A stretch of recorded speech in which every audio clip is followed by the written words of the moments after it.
CSF या फिर cerebrospinal fluid एक क्लियर कलरलेस वोटरी फ्लूइड होता है जो कि फ्लोट करता है इन एंड अराउंड ब्रेन और स्पाइनल कॉर्ड, और ये अल्कलाइन होता है इन नेचर। ये थी बेसिकली सीएसएफ की छोटी सी डेफिनेशन। इसके बाद सीएसएफ की फॉर्मेशन आती है। तो सीएसएफ की फॉर्मेशन होती है बाय एक्टिव प्रोसेस ऑफ सक्रीशंस, और ये सीएसएफ जो है ये फॉर्म्ड होता है लार्जली बाय क्रोइड प्लेक्सिस। तो क्रोइड प्लेक्सिस बेसिकली प्रोजेक्शंस होती हैं, कैपिलरी प्रोजेक्शंस होती हैं इनसाइड द वेसल्स, जहाँ से सीएसएफ की फॉर्मेशन होती है। ये ज़्यादातर लेटरल वेंट्रिकल से बनता है, लेकिन कुछ अमाउंट इसकी थर्ड और फोर्थ वेंट्रिकल से भी बनती है। इसके अलावा ये कैपिलरीज के थ्रू फॉर्म होता है इन ब्रेन और स्पाइनल कॉर्ड भी। तो फॉर्मेशन के बाद सीएसएफ की सर्कुलेशन भी आएगी। तो सर्कुलेशन में है जैसे सीएसएफ स्टार्टिंग में फॉर्म होता है थ्रू लेटरल वेंट्रिकल, उसके बाद वो ट्रैवल करता है इनटू इंट्रा वेंट्रिकुलर फोरामेन, उसके बाद वो थर्ड वेंट्रिकल में एंटर हो जाएगा, फिर वो जाता है एक्विडक्ट ऑफ सिल्वियस में, उसके थ्रू जाता है फोरामेन मेजेंडिक एंड लश्का में, फिर धीरे धीरे सिस्टर्ना मैग्ना एंड लेटरलिस में जाता है, और फिर ब्रेन में सब एर्कनोइड प्लेसेस में घूमता है और धीरे धीरे सेरिब्रल हेमिस्फेयर और स्पाइनल कॉर्ड को फुल्ली कवर करता है। अब सर्कुलेशन के बाद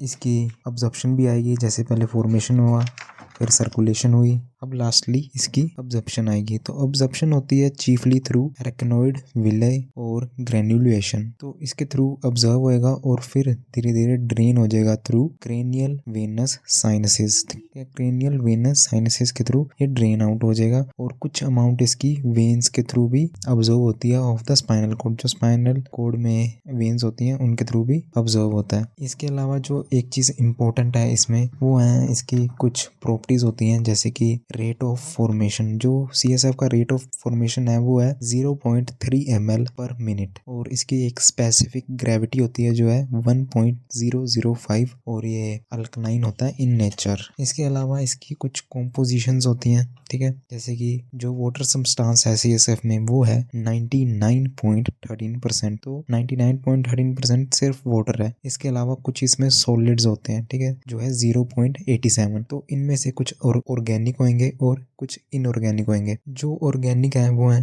protein, sugar, urea, amino acids, uric acids, creatine, lactic acid, cholesterol, ठीक है। और जो इनऑर्गेनिक होंगे वो होंगे जैसे कि sodium, calcium, potassium, magnesium, phosphate, chlorides, sulphates and bicarbonates. इसके बाद आती है इसके फंक्शंस। सीएसएफ के फंक्शंस क्या होते हैं? तो सीएसएफ के बेसिक फंक्शंस होते हैं कि ये प्रेशर को डिक्रीज करता है inside the brain and nervous tissue, ठीक है, प्रेशर को डिक्रीज करेगा। इसके अलावा नरिशमेंट प्रोवाइड करता है हमारे नर्वस टिश्यूज को, ठीक है। इसके अलावा जो न्यूट्रिशंस है वो प्रोवाइड करता है हमारे न्यूरॉन्स को और ब्रेन्स को, क्योंकि ब्लड हमारे ब्रेन में एंटर नहीं हो सकता, ठीक है। तो उसके लिए सीएसएफ होता है और ग्लूकोज और ऑक्सीजन वगैरह प्रोवाइड कराता है। इसके अलावा सीएसएफ एक कुशन की तरह काम करता है, और इसके अलावा प्रोटेक्ट भी करता है सीएसएफ थ्रू एनी मतलब इन्फेक्शन वगैरह के थ्रू, ठीक है। अगर इन्फेक्शन वगैरह है तो प्रोटेक्ट भी करेगा हमारे ब्रेन को। तो बेसिक से फंक्शंस हैं जो हमारे सीएसएफ के होते हैं।